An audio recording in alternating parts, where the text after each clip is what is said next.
And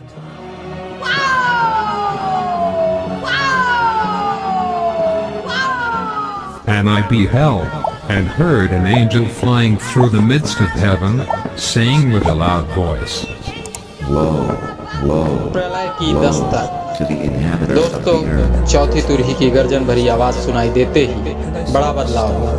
भयंकर उथल पुथल मचेगी। अंधकार का राज्य फैलते ही पुनः विनाश का दृश्य नजर आने लगेगा। पुनः हुकाब के समान प्राणी द्वारा चेतावनी दी जाएगी।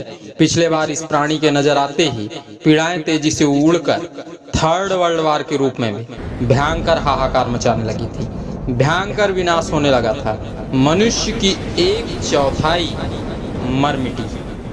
ठीक वैसा ही दृश्य पुनः दिखाई देने वाला है, पर इस बार यह दृश्य प्रलय लेकर आने वाला है। आज के वीडियो में पवित्र आत्मा प्रकाशित वाक्य की पुस्तक से प्रलय की दस्तक सुनाने वाला है। सो दोस्तों, वीडियो अंत तक अवश्य देखें। वीडियो पसंद आए तो लाइक करके अपने दोस्तों में शेयर जरूर करें। Subscribe now and press the bell icon. Never miss an update.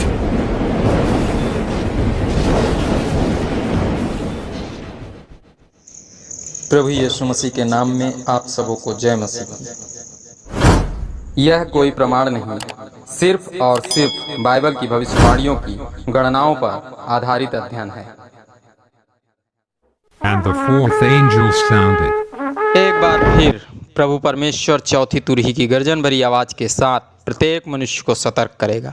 अंतरिक्ष जगत पर आई पीड़ा के द्वारा प्रभु इन दिनों के मनुष्य को आरंभ की याद दिलाएगा। आप सभी जानते हैं, जैसे आरंभ होता है अधिकतर उसी प्रकार अंत होता है। आदि में सबसे पहले परमेश्वर ने उजियाले का निर्माण किया था। अंत में प्रलय का आरंभ होते ही सर्वप्रथम उजियाला प्रभावित हुआ। इसके बाद धर्मशास्त्र बाइबल में लिखा है, परम पिता परमेश्वर ने आकाश की सृजना की थी। इन अंतिम दिनों में जैसे ही प्रलय का आरंभ हुआ, आकाश पर विपत्ति आई। दोस्तों, तीसरे दिन वनस्पति जगत का निर्माण हुआ। चौथे दिन सूर्य, चांद और तारे बनाए गए थे। इस प्रलयकारी विपत्ति में सूर्य, तारे और चंद्रमा पर मुसीबत आएगी। साथ ही साथ इसका विपरीत प्रभाव वनस्पति जगत पर भी पड़ेगा। इन सभी घटनाओं के आधार पर पवित्र आत्मा प्रमाणित कर रहा है, इस वचन के पूरा होते ही प्रलय आरंभ हो जाएगा। प्रकाशित वाक्य की पुस्तक 8 अध्याय 13 पद। जब मैंने फिर देखा तो आकाश के बीच में एक उकाब को उड़ते और ऊंचे शब्द से यह कहते सुना, उन 3 स्वर्गदूतों की तुरही के शब्दों के कारण, जिनका फूंकना भी बाकी है, पृथ्वी पर रहने वालों पर हाय हाय हाय। इस पद में यूहन्ना जी बेहद रहस्यमय दर्शन का वर्णन कर रहे हैं। हम सभी जानते हैं, प्रकाशित वाक्य की पुस्तक में उकाब पक्षी का नजर आना परमेश्वर के सामर्थ्य और शक्ति का परिचायक है। इस पद में इस पक्षी का नजर आना इस बात की गवाही दे रहा है कि अब आने वाले समय में जो घटनाएं घटने वाली हैं, वह घटनाएं अत्यंत प्रलयकारी होंगी। उकाब के समान तेजी से उड़कर प्रहार करने वाली होंगी। स्मरण करें प्रकाशित वाक्य की पुस्तक उसके 6 अध्याय के 7 से 8 पद को, जहां चौथी मोहर खुलते ही चौथे प्राणी की आवाज गूंजेगी। इस प्राणी का मुख उकाब के समान होगा। इस अद्भुत प्राणी की आवाज गूंजते ही पीड़ाएं तेजी से उड़कर युद्ध के रूप में मनुष्य का विनाश करने लगेंगी। इस पद में पुनः उसी प्रकार का प्राणी यूहन्ना जी को नजर आ रहा है, अर्थात आने वाले दिनों में फिर उसी प्रकार की पीड़ाएं भयंकर रूप से मनुष्यों का सर्वनाश करेंगी। दोस्तों, आइए प्रार्थना के साथ आज के अध्ययन को समझने का प्रयास करें। आइए प्रार्थना करें। धन्यवाद सर्वशक्तिमान पिता परमेश्वर, प्रभु यीशु मसीह के नाम से तेरे स्वर्ग वेदी के करीब आते हैं। प्रभु यीशु मसीह के नाम से हम चाहते हैं प्रभु, जब आज के दिन में हम प्रलय की दस्तक को समझना चाहते हैं, प्रभु हमारे दिल दिमाग को खोल, ताकि पिता हम आपके पवित्र आत्मा की सिखाए पिता परमेश्वर बता सकें, और प्रभु हर एक सुनने वालों को तेरे पवित्र आत्मा का अभिषेक प्राप्त हो, ताकि यह वचन हम सबों के लिए उपयोगी साबित हो। तेरा धन्यवाद, तूने प्रार्थना सुना, यीशु के नाम से मांगते हैं, आमीन। निर्गमन उसके 10 अध्याय की 21 से 23 पद में लिखे वचनानुसार मिस्र पर भारी विपत्ति आने से पहले घोर अंधकार छाया था, पर जो परमेश्वर की चुनी हुई प्रजा थी उन घरों में उजियाला बना रहा। परमेश्वर ज्योति है। उन दिनों जब प्रलय का आरंभ होगा, सर्वप्रथम जगत अंधकार की गर्त में डूब जाएगा, ताकि प्रत्येक मनुष्य समझ जाए अब परम प्रधान का महाप्रकोप स्पष्ट रूप से नजर आने वाला है। उन दिनों की भांति इन दिनों भी परमेश्वर की चुनी हुई प्रजा अर्थात सच्चे विश्वासी परम प्रधान की ज्योति में चलेंगे फिरेंगे, प्रभु परमेश्वर की महिमा करेंगे। दोस्तों, इस घटना के बाद उन्हीं दिनों की भांति भयंकर कोलाहल मचेगा।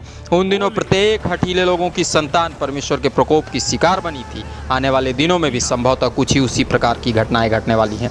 घटने वाली उन दर्दनाक घटनाओं का चित्र हम आने वाले वीडियोस में विस्तार से देखने वाले हैं। चैनल सब्सक्राइब करके हमारे साथ अवश्य जुड़ें। दोस्तों, घंटी बजाकर ऑल पर क्लिक जरूर करें ताकि हमारे द्वारा अपलोड होने वाले प्रत्येक वीडियो का लिंक आप सबों तक पहुंचता रहे। ऊंची आवाज अर्थात तेज और स्पष्ट आवाज। आकाश में तेजी के साथ विचरण करने वाला विशाल पक्षी समस्त जगत को खुली चेतावनी दे रहा है। संभल जाओ, अपने अपने मनों को फिराओ, गंदे कार्यों को त्याग कर परम प्रधान की शरण में चले आओ। उसके इकलौते पुत्र पर विश्वास करो, उसके पवित्र लहू से स्वयं के पापों को धो डालो।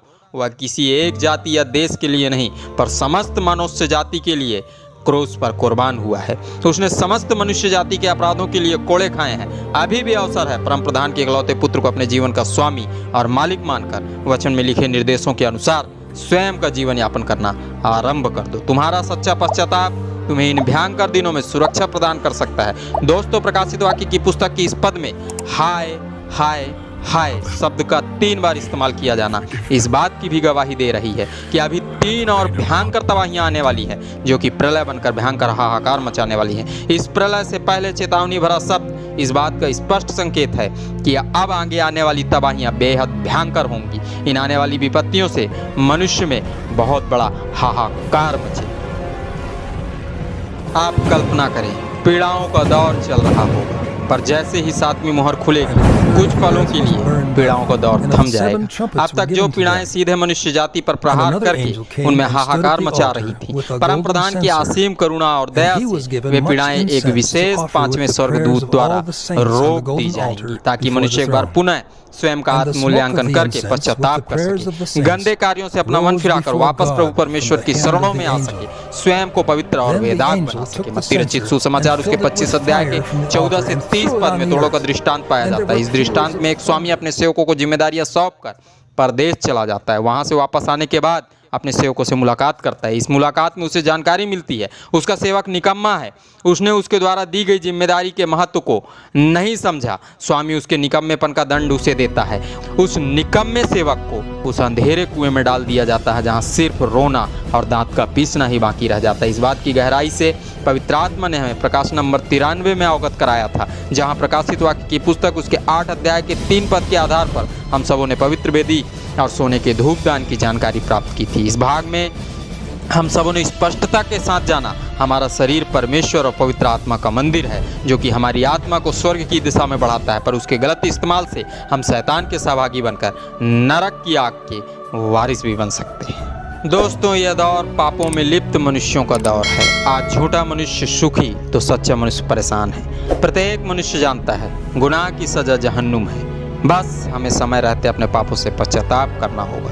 परमेश्वर के इकलौते पुत्र प्रभु यीशु मसीह के पवित्र लहू से स्वयं को साफ करके परमेश्वर की निकटता में आना होगा। स्वयं की आत्मा को अनंत विनाश में जाने से हम स्वयं बचा सकते हैं। स्मरण रखें, इस संसार में पल भर का सुख दुख उस अनंत जीवन के सामने बहुत छोटा है। हमें अपने अनंत की सही दिशा को मुकर्रर करना है। यह दिशा परमेश्वर के साथ अच्छा संबंध बनाने के द्वारा मुकर्रर की जा सकती है। दोस्तों, परमेश्वर के साथ अच्छा संबंध प्रार्थना के जरिए बन सकता है। हमारे द्वारा निरंतर की जाने वाली प्रार्थनाएं हमें इस संसार के दुखों, तकलीफों और परीक्षाओं में जय प्रदान करती हैं।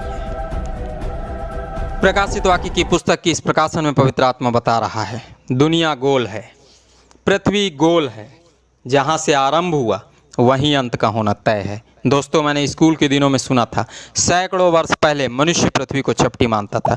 वैज्ञानिकों का एक समूह बना, उन्होंने निर्णय लिया हम सीधे चलेंगे ताकि पृथ्वी के छोर तक पहुंच सके। उन्होंने एक स्थान से पृथ्वी को नापने की अपनी यात्रा आरंभ की। कई वर्षों तक उनकी यात्रा चलती रही। एक दिन वे वापस उसी स्थान पर पहुँच गए जहाँ से उन्होंने अपनी यात्रा प्रारंभ की थी। वे चौंक गए। निष्कर्ष निकला पृथ्वी चपटी नहीं पर गोल है। उसके बाद कई वैज्ञानिक उपकरण बने जिन्होंने अंतरिक्ष पर जाके देखा कि पृथ्वी गोल है। प्रमाणित हो गया, मुहर लग गई, पृथ्वी चपटी नहीं पर गोल है। यह पुस्तक उन दिनों में लिखी गई थी जब ना ही कोई वैज्ञानिक उपकरण बने थे और ना ही किसी प्रकार की खोज की भरी यात्रा हुई थी, पर फिर भी यह पुस्तक प्रमाणित करती है जैसे आरंभ हुआ था उसी प्रकार अंत होगा। अभी मिकाएल और लूसीफर के बीच आरंभ के समान भयंकर युद्ध होगा, तब कहीं जाकर आरंभ की तरह नए स्वर्ग और नए पृथ्वी का निर्माण होगा। पर उससे पहले शैतान और उसके दूतों को नरक की आग में डाला जाएगा। हमें स्वयं को नरक की आग की बारिश होने से बचाना है। हमारा बचाव सिर्फ और सिर्फ परमेश्वर के वचन से हो सकता है। आज के अध्ययन से जो शिक्षा मिली उस शिक्षा के पद को सदैव स्मरण रखें। दोस्तों, यह पद अय्यूब की पुस्तक उसके 34 अध्याय के 21 पद में पाया जाता है। आइए हम इस पद को धर्मशास्त्र बाइबल से पढ़ें। क्योंकि परमेश्वर की आंखें मनुष्य की चाल चलन पर लगी रहती है और वह उसकी सारी चाल को देखता रहता है। आप सबों ने इस अध्ययन को ध्यान से सुना। आप सबों का बहुत बहुत धन्यवाद। प्रभु यीशु मसीह के नाम में आमीन।